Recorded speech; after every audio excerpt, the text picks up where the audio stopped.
Absolutely nothing. No governing principle, no governing issue. And that means governing now is entirely up to Democrats, governing in Washington.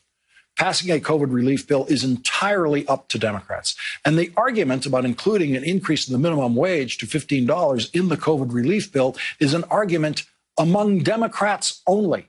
The Senate parliamentarian, Elizabeth McDonough, who was appointed to her job by the Democratic Majority Leader Harry Reid in 2012, has ruled that a minimum wage increase cannot be included in a budget reconciliation bill according to the unique rules of the Senate. And everyone in the Senate has always assumed that a minimum wage increase could not be allowed in a budget reconciliation bill, which is why the Democrats have never tried to raise the minimum wage in a reconciliation bill. Many new members of the House of Representatives who are working on their very first budget reconciliation bill of their careers have been shocked to discover that the rules of the Senate, as interpreted by the Senate parliamentarian, can get in their way. This is a very common experience for members of the House to have this profound irritation, to put it mildly, with the Senate parliamentarian. Last night, Congresswoman Alexandria Ocasio-Cortez said this. We should override the parliamentarian. I think that this is a matter of course, and that our constituents and people across this country put Democrats in power to, among many other things, establish a $15 minimum wage. We have a responsibility to do that. Our two options are realistically this: override the parliamentarian or eliminate the filibuster. Those are the only two paths that we have in order to actually create substantive change in the United States. And that is what people across the country sent us here to do. Sounds simple enough: override the parliamentarian, and it can be done. But last week, White House Chief of Staff Ron Klain told Joy Reid that Vice President Kamala Harris would not overrule the Senate parliamentarian. White House announced last week they wouldn't do that. And today, White House Press Secretary Jen Psaki said it again. Well, the decision for the vice president to vote to overrule or to take a step to overrule is not a simple decision. It would also require 50 votes. As you know, it's not a one-step decision. And the president and the vice president both respect the history of the Senate. They are both formerly served in the Senate, and that's not an action we intend to take. And so even with the White House repeatedly saying, no, Vice President Harris will not overrule the Senate parliamentarian, members of the House of Representatives continue to push for that to happen. Here is Congresswoman Jayapal with Joy Reid earlier tonight. I think that the parliamentarian should be overruled. That is not unprecedented, as you know. Hubert Humphrey did it in 1967 and 1969. Roosevelt did it in 1975. These are certainly unprecedented times where we could thank the parliamentarian for her opinion. It is an advisory opinion, and then we could still include it in the minimum wage bill. Pramila Jayapal is absolutely right about all of that. The parliamentarian's opinion is just an advisory opinion, but she did misspeak there when she said that Vice President Roosevelt did it in 1975. She meant Vice President Rockefeller in 1974. But that's the last time it happened, 46 years ago. So there's nothing more rare in the United States Senate than overruling the parliamentarian. I think it was actually 47 years ago. And in this case, it cannot work as a way of passing the minimum wage. Cannot possibly work because the Democrats don't have enough votes among the Democrats to pass the minimum wage after Vice President Harris overrules the parliamentarian, which they've already announced she's not going to do. But let's go along with it. If Vice President Harris overruled the Senate parliamentarian and allowed the minimum wage to be included in the reconciliation bill, then Mitch McConnell would simply offer an amendment to remove the minimum wage from the reconciliation bill. And the Democrats would lose that vote. At least two Democrats, Joe Manchin and Kristen Sinema, would vote against including the minimum wage in the reconciliation bill. And it is actually possible that a few other Democrats might join them in that vote. Earlier tonight, in an interview with Rachel Maddow, Senator Elizabeth Warren, said this. If we say that we're going to get rid of the filibuster, we are going to go with majority rule the way the Constitution holds for the House and the Senate, and we can actually pass the things we need to pass, then this isn't an issue. So get rid of the filibuster is the suggestion from Senator Warren about how to pass the minimum wage. But there are ways to raise the minimum wage without using a budget reconciliation bill or getting rid of the Senate filibuster, because that's the way the minimum wage has always been raised, without using budget reconciliation and without getting rid of the Senate filibuster. And we are joined tonight by a master of the Senate to help guide us through the options. Leading off our discussion tonight, Jim Manley, a 21-year veteran of the United States Senate who served as an advisor to Majority Leader Harry Reid and to the chairman of the Senate Labor Committee, Senator Ted Kennedy. Also with us, Jason Johnson, professor of politics and journalism at Morgan State University. He is an MSNBC political analyst and host of the new podcast, A Word with Jason Johnson, for Slate. Jim, let's begin with the Senate options. The get rid of the filibuster, which has become kind of the easy throwaway line, that we already know is impossible because Joe Manchin and Kristen Sinema have said they absolutely will not vote to do that. But I've outlined why trying to get this into reconciliation won't work, because Mitch McConnell can strip it out with an amendment if you did overrule the parliamentarian.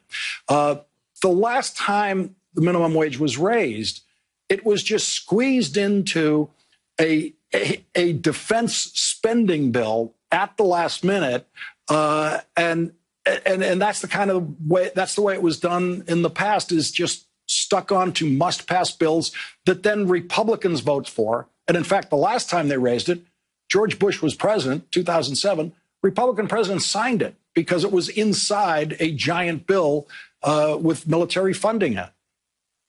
Well, I just so happened to be working for Senator Kennedy, the author of that last minimum wage bill, when we did this. And it's a little bit more complicated than that. I mean, you know, we begin with the premise that he spent more than a year stalking the Senate floor, looking for attempts to offer amendments to raise the minimum wage. I put together more press conferences than thought humanly possible, designed to try and highlight the need to get it done. And then at some point, and we were dealing with a guy by the name of John Boehner, who at that point in time was the chairman of the Educational Workforce Committee, who was dead set against doing anything on the minimum wage. But when push comes to shove, he was offered a compromise that included tax breaks for small business. God, Kennedy hated that idea because we'd never done it before. But that's the art of compromise. That's what it takes to try and get things done. So for the life of me, your opening segment, you nailed it correctly. I mean, none of these options being discussed are going to work. All of them end up being losing, some more than others. So, yes, let's get Senator Manchin in the room. Let's get Republicans in the room.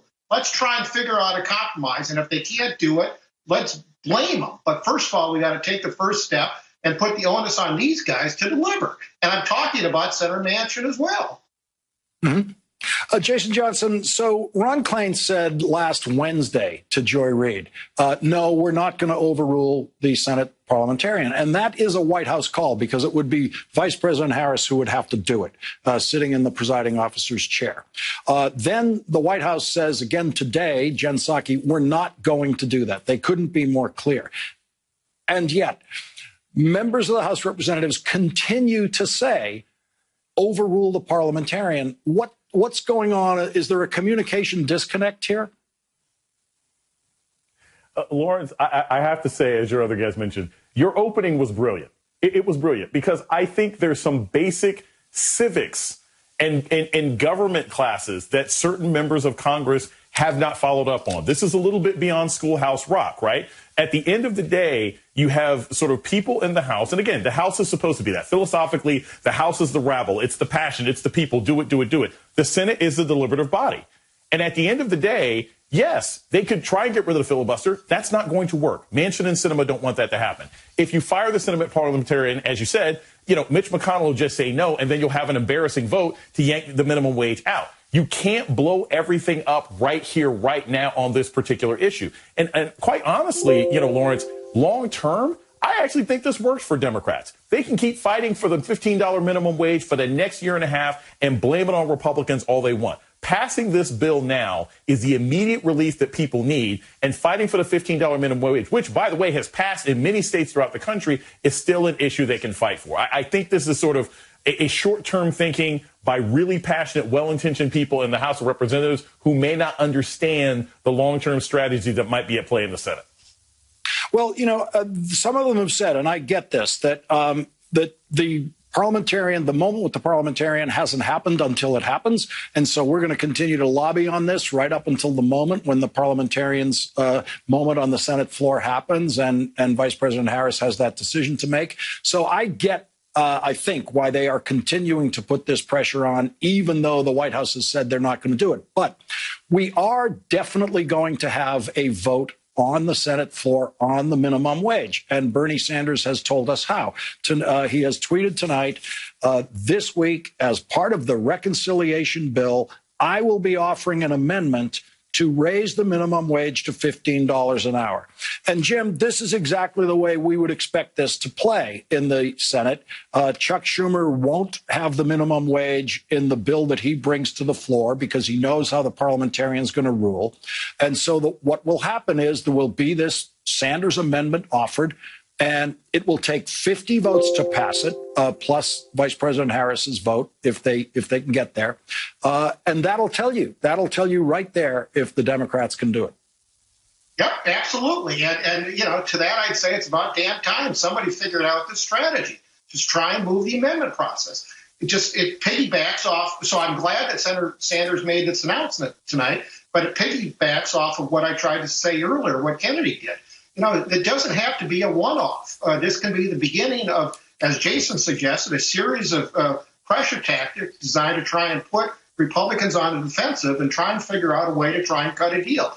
Maybe it's not going to be the 15, maybe it's going to be $12.50 or whatever, again, paired with tax breaks for the wealthy. But again, I was encouraged that Senator Sanders made this announcement tonight, and and I can only hope it's going to be the first of many attempts to try and put Republicans in a very difficult position, because after all, this is a pretty popular position in many states of trying to vote against the minimum wage increase, just like it used to happen. Yeah, and Jason, I think the House members by this time know what they're dealing with and what their likelihood is down to in the 1% range of overruling the parliamentarian. But at this stage of the argument, that seems to be the best way for them to kind of keep this discussion alive, which is the House way of putting pressure on senators. They're hoping that somehow they're going to deliver some kind of pressure to Joe Manchin and Kristen Sinema.